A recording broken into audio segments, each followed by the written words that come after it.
Hello, hello, hello, ladies and gelatins. Welcome to another Monday where we're going to have a short stream today. I have a lot of things I need to take care of, but we're going to definitely play this extra scene with Kanan still.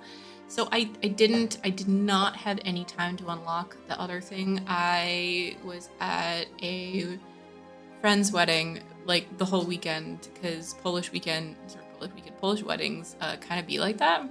Polish weddings kind of be like, you know, especially if you have to travel to get there. So you should travel to get there, and then it starts pretty. I mean, it started in the afternoon, but still, traveling to get there meant leaving at like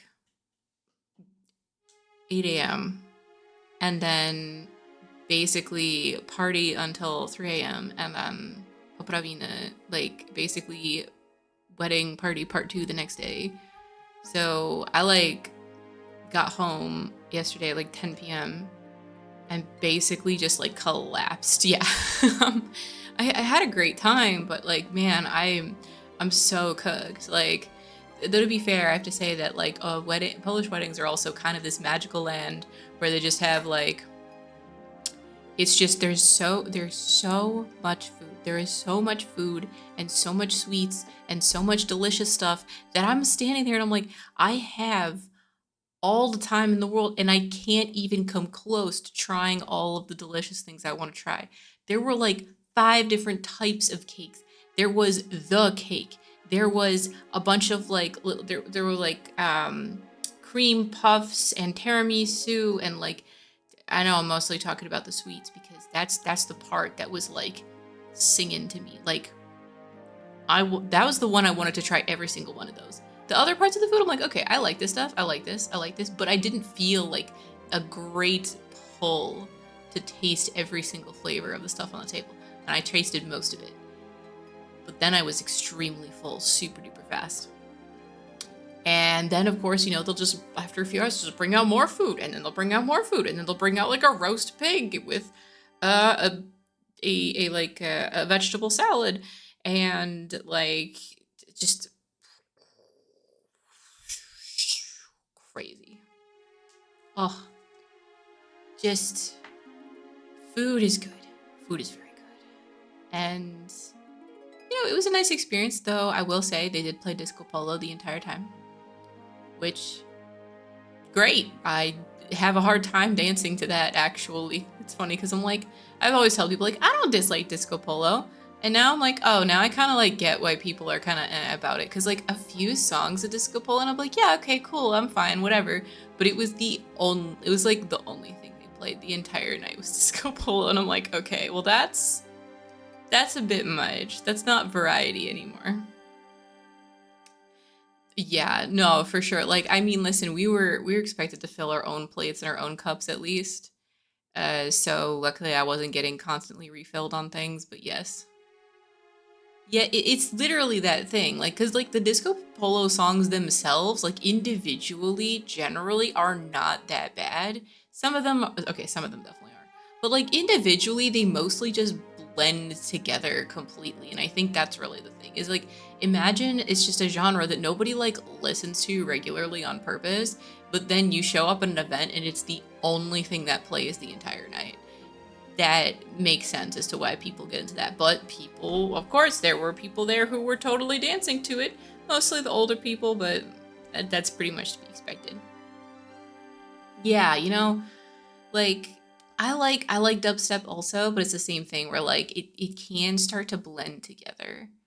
And I think it's true with all kind of songs really. Like I think okay, the only thing that like I don't mind when it blends together is my favorite band, which is Infected Mushroom. And it became my favorite band some years ago. It's just for some reason it's the perfect thing for my particular flavor of ADHD is literally it is infected mushroom. It is simultaneously exciting and calming and interesting and there is so many songs because they've been doing it since like the 90s and they're still making music that like there's just so much weird stuff going on in the music and most of it doesn't have words, so I can just let it happen in the background and it blends together, but it does it on purpose. Like the songs can be like 6 minutes long of just like stuff happening, but then it like throws a new type of beat and you're like, oh, that's interesting too. I don't know. It really vibes with me. And I treat it a lot of times like a special kind of background music. I don't sit and be like, oh, I really want to hear this specific song. There's actually a couple. There's actually a couple of Infected Mushroom songs I love so much that like I could just listen to just like those, and I'll go for them on purpose, and it's great. Uh, but like smashing the opponent, good stuff. Good stuff. I even like did an art project to that that song once. Because, oh my gosh, I've loved this band for so long now at this point. My goodness. Anyways, yes, it is true. That is true. The disco polo does keep people coordinated. But I feel like white girl pop music will do pretty similarly. It's just, it doesn't vibe with the older Polish generations because, like, they didn't really have that as much. But at the same time, I think they played, like, literally one Britney Spears song. One. Every single person, like you could feel the room light up with energy that hadn't been there. The dance floor became full of people. Full. Actually, it was hit me baby one more time. Yeah. And this still, but yeah, Toxic's a great one too. But still, like, it's like clearly it still works. So, you know, it's all about, I don't know how these things are chosen. I don't know the rules. I just know that like it's very interesting. Cause like the last time I was at a Polish wedding, because this is my second now, I've been blessed to have this opportunity to go to another Polish wedding. The first one I was at was a few years ago, and they had a live band. And I honestly do not remember the music though, because the outside was so beautiful and so big and next to a big lake that people basically just like spread out everywhere. And I ended up just having conversations with people more or less the whole night. So honestly, I feel like Rickrolling is such a fun thing. Like, I mean, I would do that. I would Rickroll people at a wedding. I think that's a great idea. It's just like, for me, Rickroll is a classic forever. But you can't do it more than once, obviously. If you even think about doing it more than once, it's like a sin. You gotta find the perfect moment and just hit them and hit people with it, and they'll just be like, hold on, is that just, because like, I'll be honest, it's actually just a good song. Like, I know it's a Rickroll, but like, I know the words. You know the words, and so do I. And we can all sing to it, and that's really cool. And yeah, no, it was definitely an interesting event, and it was fun to see for sure. It was fun to see, and it was fun to experience from a new angle to see something similar, but different. Oh, they also had a fire show. And like, I know that these have become more trendy in American weddings. At least I heard that like, you know, getting like a fire show during the thing is like more of a thing now. But like, and I've seen a lot of fire shows, but this one actually, like, at first I'm like, okay, cool. We're spitting fire sticks. I'm down. I love me some fire. But then they did some stuff that I'd actually never seen before. And the whole time they were doing it to music, which I always prefer personally. Like, I realized actually, because like I was watching some person in the city center, in the old town, they were doing some like show with fire, but they spent most of the time just like riffing and talking to the audience. I know also like helped them save money because they had to use less liquid and less props and stuff, and they could keep it going longer. But I was honestly like not interested in him talking at all, and so I walked away pretty quickly. But like, yo, hit me up with some music, and add fire to it, and like, I'm down. I'm just down for a good time. And like, they had some really cool moments. They had like a big cube that they lit on fire. They had like, of course, a heart that they lit on fire, and had the bride and groom take photos near. They had fireworks going. They had like firework sticks, like spinning firework sticks. While also like there were 3 of them all performing at the same time, which made it even cooler. And like at one point they also had like this, stick that a box full of like, I don't know, he shook it and like sparks were coming all out of it. I've never seen something like that before at a fire show. And I was like, okay, all right, I've seen a lot. I've seen a lot of these things. I am impressed. This is actually very, very good. It's the best one I've seen. And so that was awesome, honestly. It was really cool, especially because it was so hot. It was literally boiling hot, like there was no wind. So it was like you go outside and it is humid and the air is not moving. It is stagnant and the air feels thick and it is hot, hot, hot. And it was hot inside too because people were dancing, but like there was air conditioning, of course. But then, you know, you go back outside and you're like, oh God, it's so much work. Literally, like I was sitting next to the door with some people and like we were in a group there for long enough that like we heard at least in the course of like half an hour, at least 4 separate people come out and say, they said it would be better out here, but it's worse. Every single person, they didn't come outside together, but they all said exactly the same thing. And honestly, I thought that was hilarious. I thought that was phenomenal. Every single person, and of course, we ended up with a script at this point where, you know, the people come outside and be like, oh, I thought it would be better. They said it'd be better out here. And at this point, we're like, okay, this is the 4th person. So for the 4th time, we're like, yeah, but if you stay outside for just a little bit and then you go back inside, it'll feel much cooler because of the difference. Like, yeah, because then you feel the difference. So we had the same conversation, like the exact same conversation, like 4 times with 4 different people. Honestly, I loved it. Like it's such a weird moment. Like you just like, yeah, and PC. It's like it's just the human experience. Just like you can't stop yourself from saying it, or like, you know, oh God, it's Monday, or thank God it's Friday. Like someone's gonna say it at some point, and everyone says it. Yeah, it's like exactly. It's like every time it's a play, and you're each just like rehearsing your part or performing your part in it.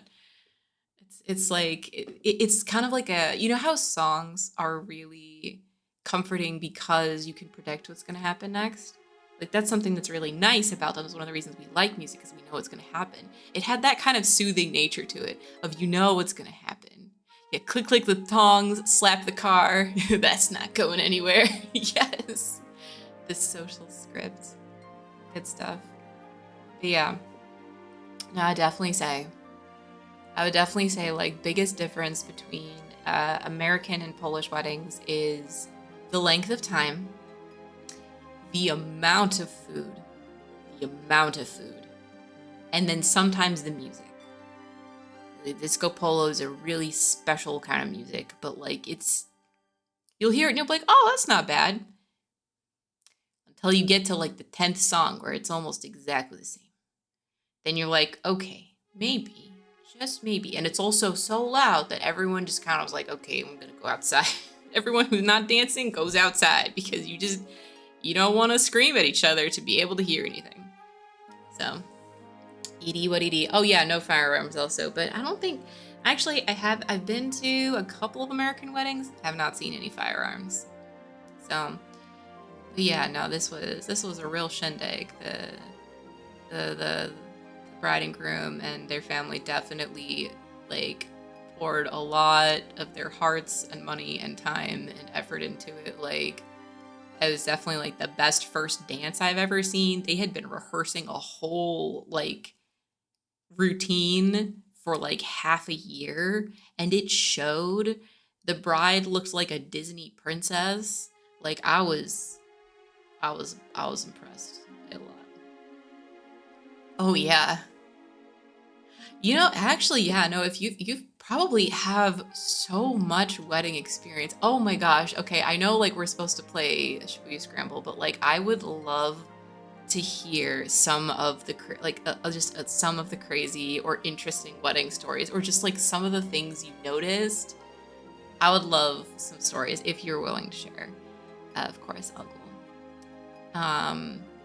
But also, no, I mean, pretty much that's all of my stories, really. If I come up with anything else, I'll probably mention it while I'm playing. But like, I do have short stream today, but also I feel like we're really close to the end of Kanan's story, so I don't mind.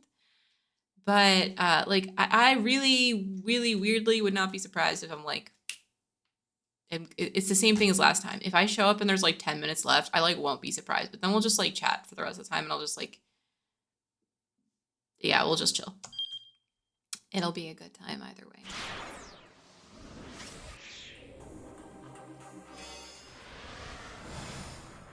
But yeah, so because of that, next week probably I should be able to get the stuff ready in time. But if it also like I also had the thought like, oh, it's only like 10 minutes, but then I was chatting for 20 minutes because I do have another game that I think will be the next game because I'm pretty sure it's a short. It should be a very short indie game, just as like to give myself more breathing room, especially because July my family's coming to visit. I feel like I mentioned this before, but my family's coming to visit in July, and so July 13th and 20th I will not be streaming, and possibly the 6th also. That depends on if like have everything ready before they come because they literally come like the next day. So it's a little we'll see about the 6th, but definitely the 13th and the 20th is not going to be streaming for that, which feels like most of July, and I guess even like 2 weeks is yeah, it's 2 out of 4 Mondays. So yeah, it kind of is literally most of July. But and like we have time until then, but not that much. Like it's literally it's this three, one, two, yeah, it's 3 Mondays. 1, 2, 3. It's 2 Mondays, maybe the third Monday, probably the third Monday. But we'll see. Yeah, just Q&A with Elder Higurashi. Oh, I would love to hear about that too, Kira. I would love to. Okay, I would also love to hear about how you got to attend. Like, is this something live, like, or just online? I mean, okay, probably online because Japanese, but I don't know. I have no idea. I would love to hear about that. Wait, was it Petacon? It might have been Petacon. Petacon was last weekend too, wasn't it? It was like one of the reasons I couldn't go to Petacon actually is, you know, so you did go to Petacon. Okay. I would like to hear how Petacon was this year. Petacon, for context, is the biggest anime convention in Poland, actually, and it's great. And I've gone a few times, and I've had a blast, and couldn't even consider going this year because wedding. You know, it is what it is. Plus, like, I don't mind. I like going not every year. I like going sometimes, not others. I went last year though, and it was I had a really great time last year, and I think I told you guys about it because I definitely remember talking about like the wrestling event, which was awesome. The pro wrestling like adventure. Some aren't polite company stories. Understood. But that's okay. Listen, you use your best judgment as to what kind of stories you feel are appropriate and interesting, and I trust you. Couple that rented out their well, you could do that. I never thought about that. I never thought that like you could rent out a museum, but I guess you could. Like the whole museum. Like what kind of museum was it? And like did they how did okay. What kind of museum? How did they actually set that up? Like where did they put the stuff? Like how did that work? That's so interesting. That's super cool to think about. Like, does it mean people could like play with the exhibits and stuff while they were there? Oh, and a bar mitzvah. Interesting. Which found it, yes, it is very interesting. 60 pizzas, 60 cheese pizzas. Also not bad, honestly. Listen, when I was a kid, I basically only liked cheese pizzas because I didn't like pepperoni. I actually reached a point where I started telling people as a kid that I was allergic to pepperoni, but it was really just that like it made me puke enough times that I figured that like as a small child that was the easiest explanation to tell people. And because I don't know, but it really did. Like I basically had an issue where like I couldn't even eat like a cheese pizza with the pepperoni taken off it, or else I would start feeling nauseous. And I don't know. I don't have that problem anymore, but I still do not like pepperoni pizza. It's just that if pepperonis are on a pizza, especially if they're like good pepperonis, I don't necessarily instantly like run away. I might give it a try, and if it has a bunch of other flavors on it, it could be okay. It's just I really don't prefer pepperonis. I always love mushrooms, though. Mushrooms are great. Get an ID. Yes. An absolute giga mansion. There's a granny who owned an energy drink company. A servant's elevator? Oh my gosh. Wait, did you as one of the caterers use the servant's elevator? Were you considered one of the servants? Did they have just like regular servants that like did they have like a normal chef or whatever you also had to work with? Oh my gosh. $40,000 drapes? Honestly, I'd be terrified being in a place like that. I'd be so terrified to sneeze on the wrong thing and have suddenly like a multiple $1,000 bill being sent to me. Museums, mostly paintings. Okay, so art thing. Okay, so food and drink downstairs away from the art and then mingling. Okay. Okay, that's not quite the okay. Honestly, I was picturing like I don't know, like a science museum or like a history museum with like dinosaur bones and stuff, but like I think like as an art thing, that's also really cool. Probably I'm guessing it was a no kids event for that too because that would be really risky. Ladies in a wheelchair just zooming around her mansion. Dang. That's kind of awesome, honestly. That's cool. Okay, I'm gonna read Simmons anthems because like we don't even have background music anymore. The scent shifted. She heard sharp footsteps. She spun around, ready to fire her gun. There was a rustling of clothes and a new sensation against her skin. A volley of bullets whizzed right past her face. Wait, how? A chill ran down her spine. There were enemies other than the soldiers on board this train. This one was dressed as a train engineer. Shaking off a premonition of disaster, she pursued this new foe as he retreated towards the front of the train. Right now, she needed to stop the engine. She followed the enemy who'd shot her all the way to the driver's cabin.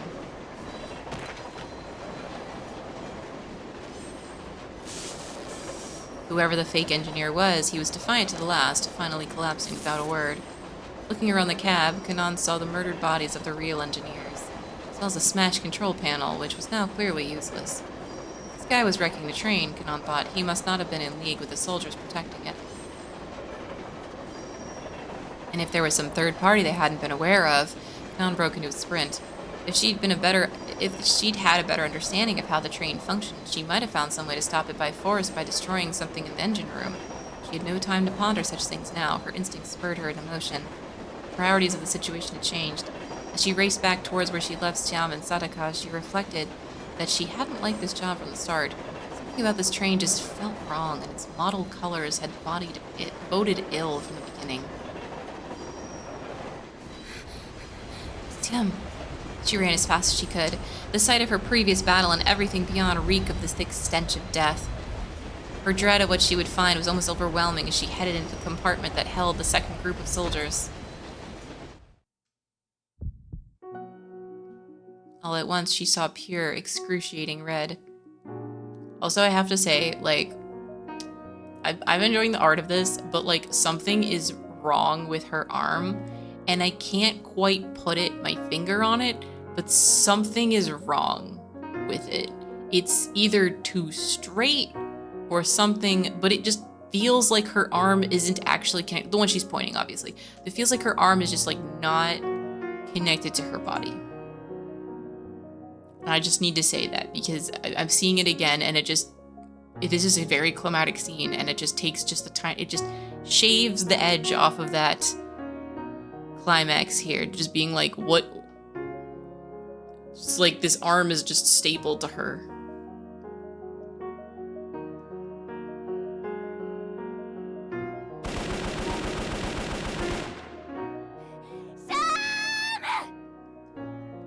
Violent emotion surged through her as she cut loose with a wild barrage. It was the first time she'd picked up a gun that she'd fired without certainty that she'd hit her mark. The bullets found their marks, and several of Sadaka's men fell dead. But how many moments had this bought Sam? Sadaka had vanished towards the rear of the train, carrying the case with her. Kanan didn't even consider following her. Instead, dumbstruck, she dropped to her knees beside her. Her mind couldn't process the situation. Just like a newly hatched chick, Siam told her with the faintest of smiles. Kanan. No. She shook her head, not wanting to hear what he would say. Taking my death wound, you can see that. His voice was calm. She stared at him, silently pleading. No. She kept shaking her head slowly, inwardly imploring him not to die, but unable to put her plea into words. Sam stirred. His consciousness was fading from blood loss, but the face before him was one he recognized. He shook himself back to awareness, recalling the young girl he'd found 2 years before. The memory hardly seemed real. Those days of mundane, everyday life hadn't really been his to live. Kanan, you need to accept this. No, I can't. I won't. She knelt, still shaking her head as Siam calmly told her what had happened. Sadaka had betrayed them. She'd stabbed him and stolen the case with the bioweapon. The train would soon be derailed and destroyed. The train crew and passengers had been murdered, though there might be a few alive. They'd failed miserably, and the situation was only getting worse. Sadaka was getting away. I don't care about Sadaka, Kanan wailed. We just need to get you medical attention. If we can stop the bleeding, we can still... That'd be a waste of time. There are other things you need to do. Open your eyes, Kanan. There is nothing special about this. Me and her, we're soldiers. Nothing more. Soldiers toss away their humanity. Soldiers get shot. Did I ever teach you to seek some meaning in that? No. You're wrong. You're not like her, Sam. I don't know what she's like, and I don't want to know, but you're different. You're a good person. Maybe you can be cold, but you're not a monster like her. He had no response to that. Wasn't he a monster? Well, perhaps not. He had recovered enough emotion to feel guilt at what she said, at least. Though that hardly made him human. You need to focus, Kanan. Assess the situation and form a plan of action. Remember, our job is to get that case back, stop this train, and eradicate the UA virus. It wasn't fair. He knew how to press her buttons. Eradicate the UA virus. The very words that would transform Kanan from girl to soldier. Kanan, tell me what happened at the head of the train. I took down all the guards. The engineer was one of that woman's companions, and he wrecked the control panel, so we can't use it to stop the train. We'll have to destroy the engine room itself, or maybe use the brakes on each of the individual cars. Were there other survivors? Nobody ahead of the secure freight car. The only ones alive are you and me. Good. I'll stop the train. You go after her. No discussion. Kanan held her breath. Leaving Siam here, wounded as he was tantamount to letting him die. Why should he worry about stopping the train when they were the only passengers still alive? Kanan couldn't imagine leaving him to spend his final moments alone. Kanan looked around. How many survivors? His soldier's Ed wiped away her sentimentality. Tell me, Kanan, how many are there? She lifted her downcast eyes. In all their time together, he had never once relied on her exceptional nature. He had never shunned her for being different, always accepted her together with her curse, her gift. Now he needed her help. There are 3, she said. Only 3 people alive. Only 3. Yes, only 3. Amidst the sea of blood that surrounded them, 3 of the passengers still clung to life. Yeah, that's right.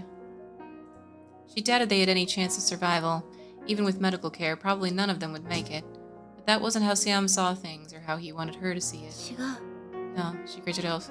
There are 3 whole people we can save. After that, he nodded. And maybe, just a little, he said. I'll handle the train, we'll undo the coupling so that we're able to apply the brakes. Pretty sure I've still got enough strength to pull that off. The job's gonna be a bit more difficult. I know, but I'll be right back. Her voice, her emotions, under control at last. She was the consummate warrior now, just like he trained her to be. You were victimized, your past stolen from you by war. She was defeated. Her past swallowed up by power, struggles beyond her control. Your paths as warriors began in similar places, but you walked them in different ways. Sam's gun slid from his hand. It seemed that in this moment, like a symbol of his life, a hard and deadly weapon, a killer of many, now abandoned. Soldiers born of destruction make hatred into a weapon. That's what made her and me so empty. Hatred just burns inside until all else is burned. Do you remember what I told you? I do. You said that hatred was never be used as a means to fighting back. Even if the power it gave you let you destroy your opponent, if you cultivated such power, it would destroy you too in the end. Well done, he thought. Perhaps he really had managed to pass on all that he could. His lips curled into the ghost of a smile. He'd once said that death was the great equalizer, that it came the same for everyone, no matter who they were. Now Siam's time has come, and the Kanans realized with a sudden and surprising calm that she'd accepted it. My last request, he said, don't let Sadaka get away, and save whatever lives you can. Good fortune to you, Siam.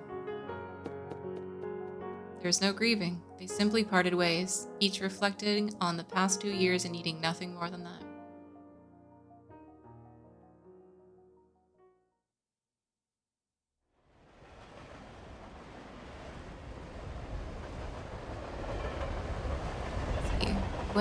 More wedding stories. Wedding was Navy themed.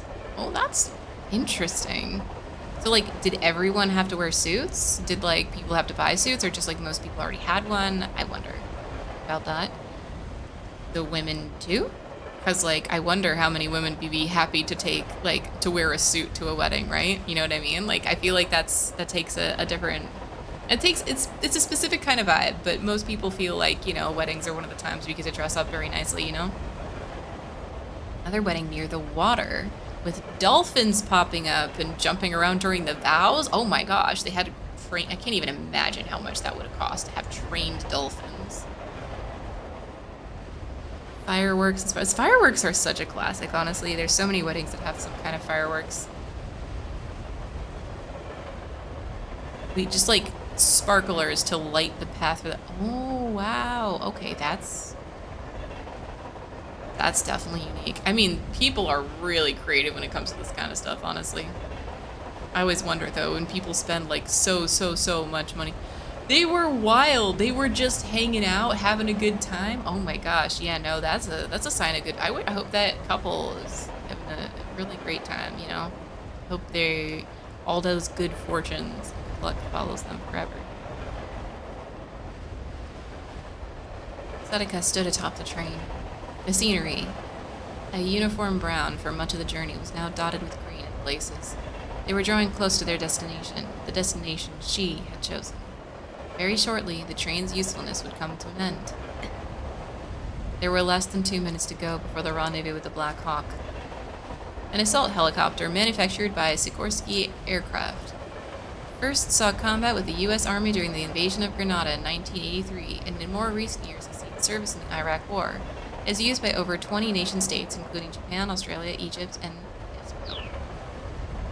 Sadaka carried the case in her left hand, handcuffed to her wrist, gripping her gun in her right.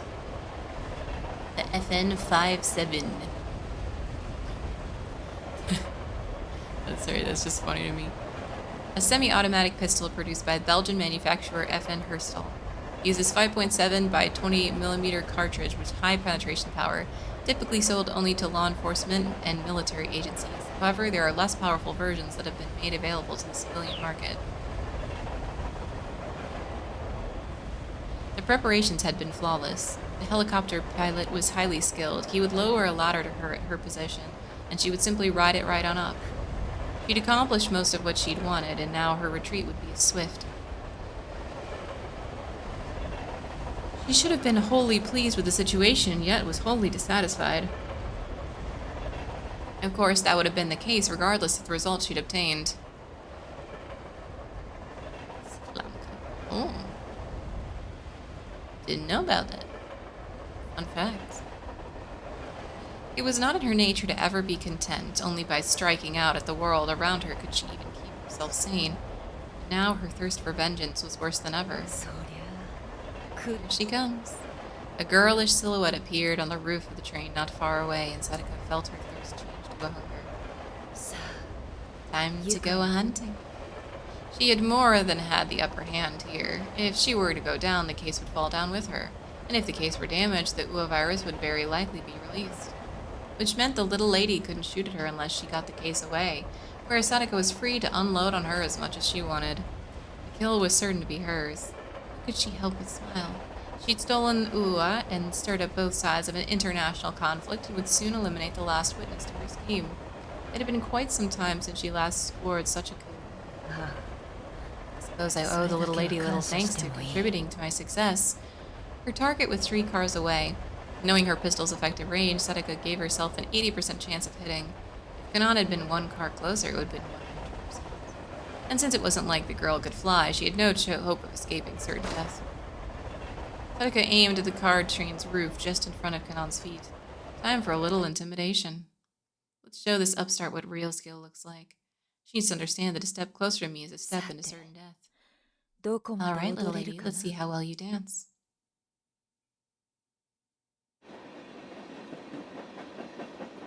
Sam struggled to his feet. He had a final job to do. There were 6 meters and a door between him and the coupling that linked his car to the next. Easy enough under ordinary circumstances. Once he undid the coupling, the automatic air brake would kick in and stop the rear section of the train. Right? It's not a full Wild West thing, it's just... here it is. A style of brake used by railway cars that utilizes air pressure.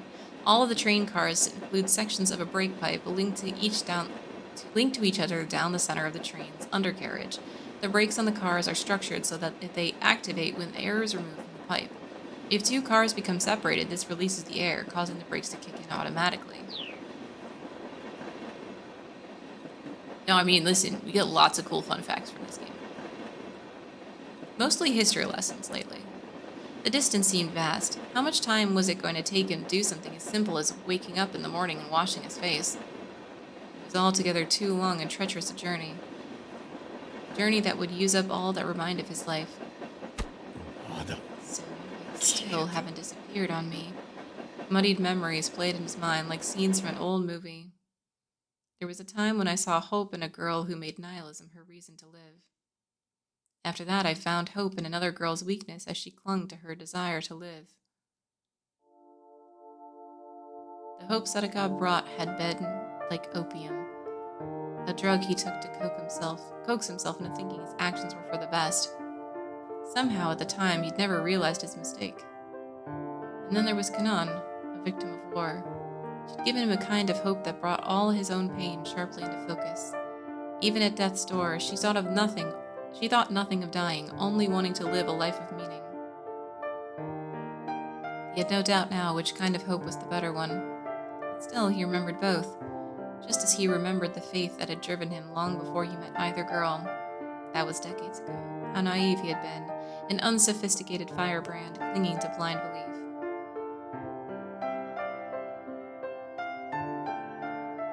Right? You know, I wonder if that's actually kind of his plan, because, like, if you have something break away, well, there's so many ways to do it. You can also just, like, break away the train and it would just slowly stop anyways. Unless all the brakes apply all the same. There's a lot. There's a lot of questions here, honestly. I don't know enough about how it works, despite their little notification, which I have some tea.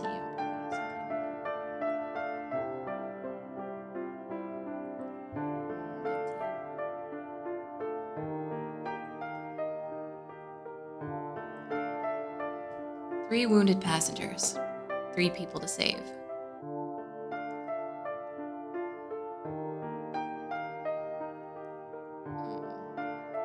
The thought drove him on. 2 years earlier, he'd been unable to save anyone. He had been nothing but a killer. Did that make him a hypocrite now? Perhaps, but if so, for once he could accept his own hypocrisy. Sam blinked. His eyesight was failing. Maybe it was the light of truth that had blinded him. He was paying at last for the sin of casting aside his beliefs so long ago. Did he have the stamina to keep going? Of course he did. He'd trained himself to find new reserves of strength when it mattered the most. War was always like this. After the mind and body had given out, a true soldier could forge onward on spirit alone, like a servant of the dead. It had been a long time since he'd taken a job that tipped the scales back towards the living. Of course, he'd always told himself that he killed so that he and others might live. Mercy and slaughter stemmed from the same behavioral principle, the struggle for self-preservation. Still, a soldier's deeds seemed to slip inevitably towards the negative end of the spectrum. He remembered how the long slide had started. the motives that had driven him to take up arms and pushed him further and further into the void. I will lose my life now. I will lose this emptiness. At long last, my balance will return to 0. Another memory. Before they'd boarded the train, the girl had begged him for a special boon. Just when that had happened exactly. Such a liar, Sam. You said it wasn't going to hurt at all. I had no idea it was going to be this painful. Perhaps at the time, Siam had simply forgotten how painful it was. He'd been good at that after all. He asked her if the pain from her new tattoo would impair her for the upcoming job, and she shook her head. I mean, yeah, it hurts. It makes me happy, and that makes me better at what I do. The girl's skills really did change based on her emotions. Her good moods were rare, but when she was happy, her abilities were remarkable indeed. A tattoo was a small price to pay for that. This girl was quite probably the strangest person he'd ever known. Meeting her was an honor for him in a way. Even while her training made her into a soldier, she never truly let go of her feelings. Maybe she'd been a free spirit the whole time, or maybe her feelings are what helped her through in part. Didn't matter which it was. This shows that we're family, Sam. For as long as I have it, I'll never forget what you've taught me. Remembering it now, he felt a vague sense of fulfillment. For a monster, he'd done a pretty good job.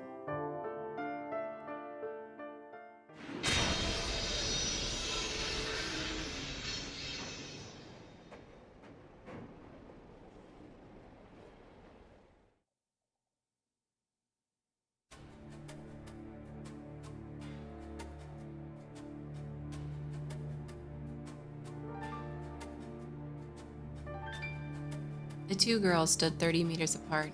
Kanan had stopped her advance just at the edge of the third car. Sadako waited, silent. Her rival could never hit her from there. Kanan took one more step, one more in the real film. The curtain had risen on the final act of the drama.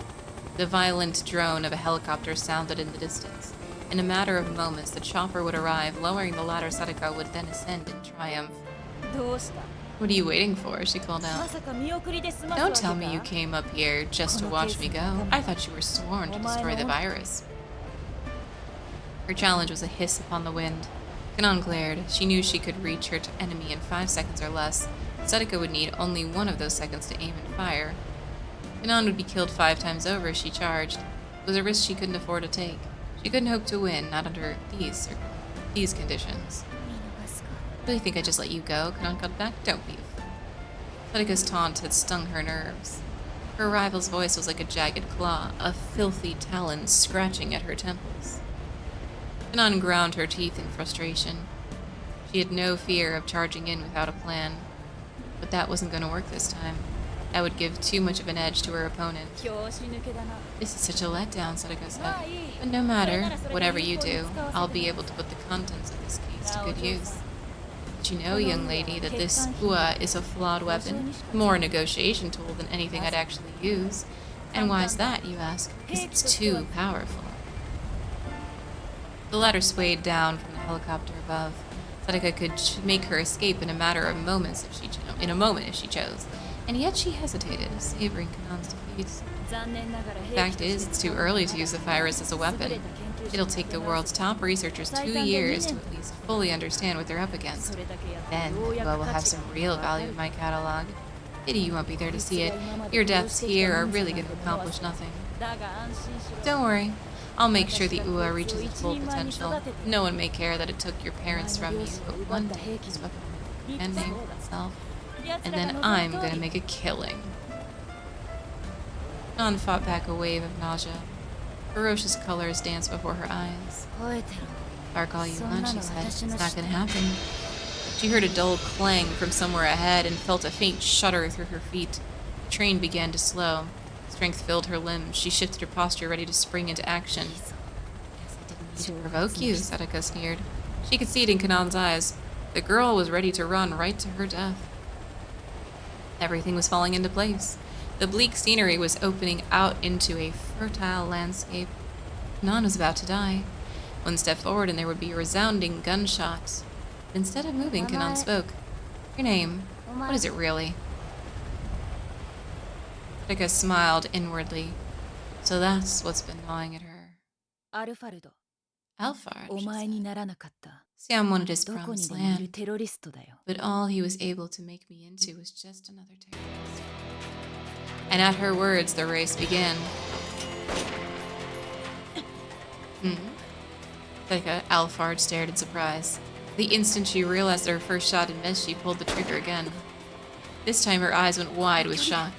How could I miss at this range? The red-clad figure sped along the train car roof. Yes, this is Alphard, and this didn't surprise me one bit because when we were doing the code breaking thing, like remember how Alphard's a master code breaker? That was like a whole thing.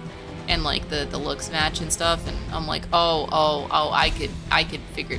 Like, here's the thing, I didn't say anything then, but I really should have said something then, because now it just sounds like I'm a liar. But it was pretty obvious for most of it. But I enjoyed that. Yes, the looks do match. The red-clad figure sped along the train car roof, zigzagging as she moved like a bolt of lightning. On she came, heedless of the death in the air around her. There was no doubt about it, the girl was dodging bullets. For a master marksman like Alphard, it was a nightmare come to life. No, this is ridiculous, it can't be. What Kanan was doing simply shouldn't be possible. Just before each shot, she would change her trajectory unpredictably. I mean, okay, Alphard in the main game looks like she's 20-something, I'll give you that. But, like, she doesn't look particularly old either. But, like, you can see, like, the haunted look in her eyes in both of them. Shifting out of the bullet's path, evasive movement was a standard tactic, but knowing precisely when and where to dodge, that required an inhuman ability to predict the future. It's like she can practically see the bullets. It simply wasn't possible, was it? Alphard's mind raced. She fought a rising wave of panic. It's just super good plastic surgery. I mean, listen. Obviously. Listen, she's got so much money she can afford to look young forever, can't she? The girl had almost reached her now, but Alphard still held on to one advantage, the case in her left hand. The girl would have to go for the case before attacking her directly. Alphard would simply have to kill her before that. It was simple, just pull the trigger, and yet she began to doubt that she could hit Kanan. She struggled to comprehend what she was up against, her mind recoiling as she began to understand the full extent of this demon's powers.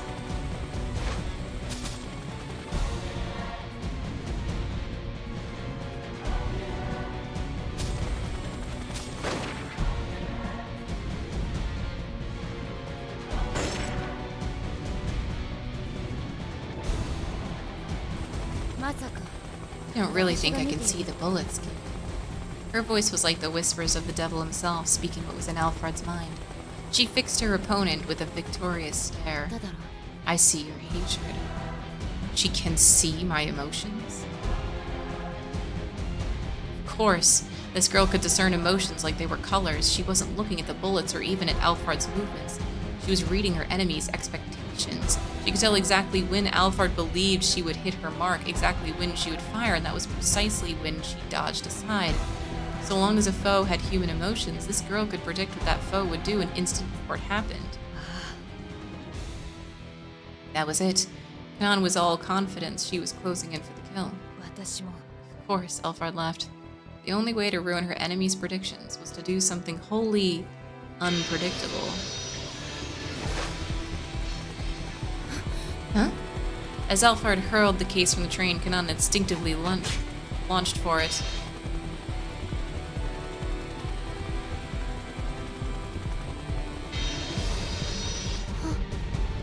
Oh, realized she'd been baited even as she was tumbling through the air. Kanan clutched the case to her chest and rolled to face her foe, reflexively bringing her gun to bear. Bullets whizzed in both directions. For an instant, the two combatants seemed suspended in a kind of distorted balance, two natural opposites in opposition. This is Metal Gear fate. One who could sense emotion but could eliminate them. By all rights, they should have been evenly matched. But Kanan's own emotions tipped the scale in her favor. Alphard had let himself get too drawn in, so she'd forced herself to swallow her hatred for a moment and fired at the girl as if it were a simple obstacle. She would find a color of determination that Kanan could not see. And yet, even those shots failed to strike home. Even with her hatred suppressed, her intentions could be read. She would need to discard her hate, to divorce even her will to win from her actions. Only then would she be able to slay this super person. The girl's bullets also failed to hit. Twisting through the air, fighting to keep hold of the case, she couldn't aim with perfect accuracy. Throwing away the bioweapon had been a split-second decision on Alphard's part. She hadn't spared an iota of consideration for the thousands who might die if the case broke open. Kanan trembled as an evil chill ran down her spine at the sight of Alphard standing on the train. There she saw not another woman, but an angel of death, inorganic destruction made flesh.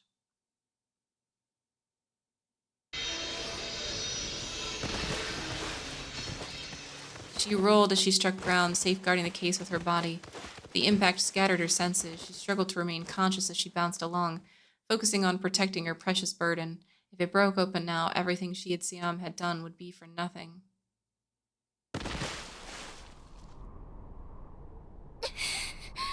At last, she slid to a stop and lay there, panting with exertion. She checked the case before she checked herself for injuries. I did it. The case was intact. Next, following standard protocol, she began assessing her own scrapes and bruises. Train!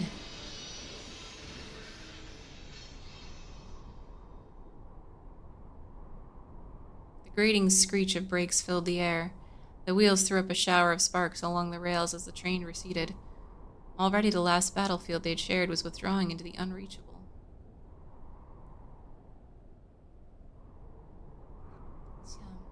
There was no sadness. They'd already made their farewells. Instead, she felt a grim contentment and steely pride. Anyone with her abilities could have handled the challenges she'd faced. Siam had been on the brink of death, and yet he succeeded at a task that would have been difficult for anyone. He'd finished things as he had lived, a trustworthy soldier to the very end. I actually have no idea what kind of instruments were playing just now. It was very nice. It might have been violins, honestly. She had failed to retrieve the UA virus. The train had been stopped and her test subject had gotten away. Never had she been so defeated. She had killed Siam and stoked the flames of conflict between two opposing camps, but those achievements didn't change the fact that the operation had been a failure. To be denied a single objective was to her a crushing loss. Failing on 3 counts was intolerable. Alphard, it's too dangerous to stay here. You need to give the order to withdraw. One of her subordinates was calling out from behind her. Her attention remained focused on a point on the ground far beyond and below. It was over. Lua in that case was, after all, only an old prototype. She had other options. There was a pharmaceutical firm already performing research on a superior form of the virus. There was no need to stay and risk capture for the sake of the virus. Take us down, she said. I want to make sure he's dead. It was hard to take her eyes off the girl. The girl was crawling along the bare earth beside the track, a bitter reminder of failure. Her thoughts shifted back to Siam. The man had fallen from grace. In the 11th hour, it seemed to have embraced the saying from the Quran that whosoever killeth a human being, it shall be as if he had killed all mankind. The central religious text of Islam, consisting of 114 chapters, also frequently romanized as Quran in English. It is the most important source of Islamic law, taken as the revelations of Allah to the Prophet Muhammad, compiled by his companions after his death. He'd refused to continue being a tool to the very end. Destroying him was no betrayal. She'd never regarded him as kin. Her decision to eliminate him had been motivated by the simple fact that he'd been in her way. After all, he'd said himself, "You're right, because you know what you are." She smiled darkly as she recalled his words. You're strong. You've attained a kind of perfection. You don't know failure. You can accomplish incredible things all on your own. But that magnificence is like a sterile room with nothing remaining within. He was right. Yet he failed to understand that there'd never been anything there to begin with. She was an empty shell with no false dignity to protect. She'd never had anything to lose but flesh and blood. Sam should have recognized this. The man was himself a broken being. Alphard had never really been alive. You're unstoppable. But if instead of striving for some empty goal, you could find something that truly matters to you, then you could be so much more. It was laughable, really. Conflict was what mattered to her. That was her driving force. She'd lost her family and discarded her past, retaining only what enabled her to survive. The ashes of her former self were scattered across the world, every weakness burned away in the crucible of conflict. She couldn't imagine anything but hatred for the rest of mankind. Now her eyes were like fire as she stared down at the girl below. Kanan might still be in range of the right kind of weapon. Do you have any automatic rifles on board? Negative. There was no mention of rifles in our orders. I see. Never mind. Looks like this is your lucky day, little lady. Our ground support intercepted a transmission from Amman at air traffic control. A recon chopper has been dispatched from the Badia. We're out of time.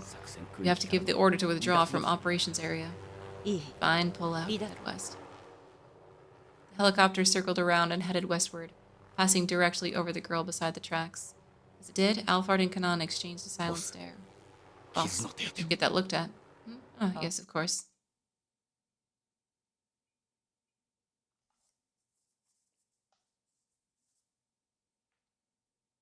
Down below, Kanan continued to stare, seeing in her foe a dark reflection of herself. Their origins were so similar. Two serpents born from the same twisted nest, guided by the same mentor, and they'd followed very different paths. They had no familial ties, and yet they were sisters all the same, bound by a fate thicker than any blood.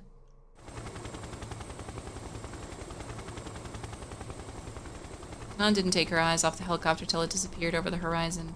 Her hatred was a potent force, but even stronger now was her sense of duty. She would stop that terrorist. The girl who had possessed no goals had finally found a sense of determination born within her.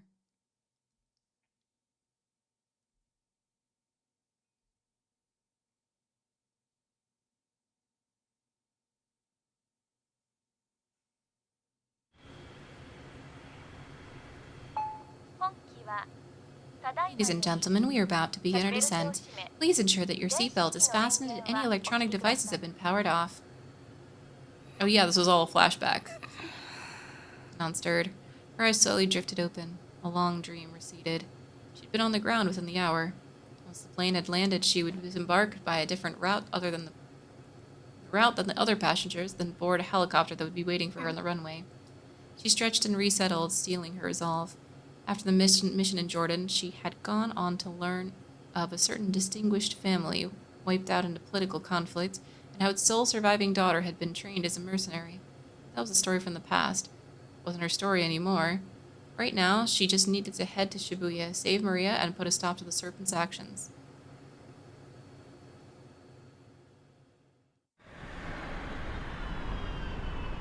I feel like every time it's like about to be finished. Let's see. Maria.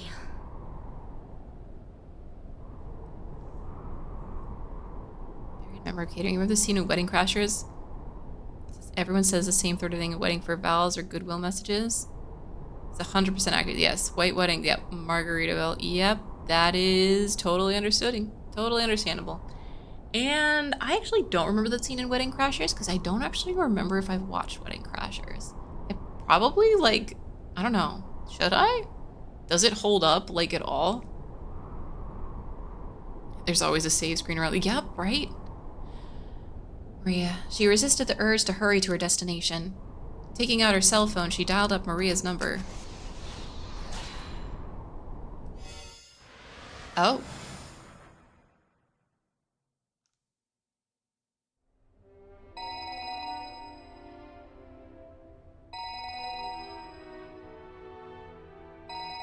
Oh, it goes to here. Okay, no. We're gonna stop here. We're stopping here. This is... Listen, we just got a thing to the next person. We're stopping here. Even if... Hold on. Okay. Even if there's not that much more, I cannot trust it anymore. I can't trust it. So what I'm going to do is I'm going to try to get the other thing unlocked so that I can do the everything, right? So that we can finish the whole thing. But at minimum, the fact that we just switched to another character is the possibility that this is going to go on for a while. And it's already been an hour, and today I definitely need to spend time doing other stuff. So, okay, next week, y'all. Next week we will continue from Maria, apparently. So that's where we're at for today. And yeah, that's all. Thank you very much. Yeah, Shibuya Scramble year. Yeah, this is the year of the Shibuya Scramble. It just keeps going. And it's still good. It just keeps going. I just don't expect it to just keep going, and it just keeps going. And I don't know. I don't know how long it's going to be before I finish this at this point. I've got no clue, and that's okay because we also had some fun talks today, and it's a good time. Alrighty. So, thank you all so much for hanging out with me. And I will see you all next time on Shibuya Scrambles Forever. Bye.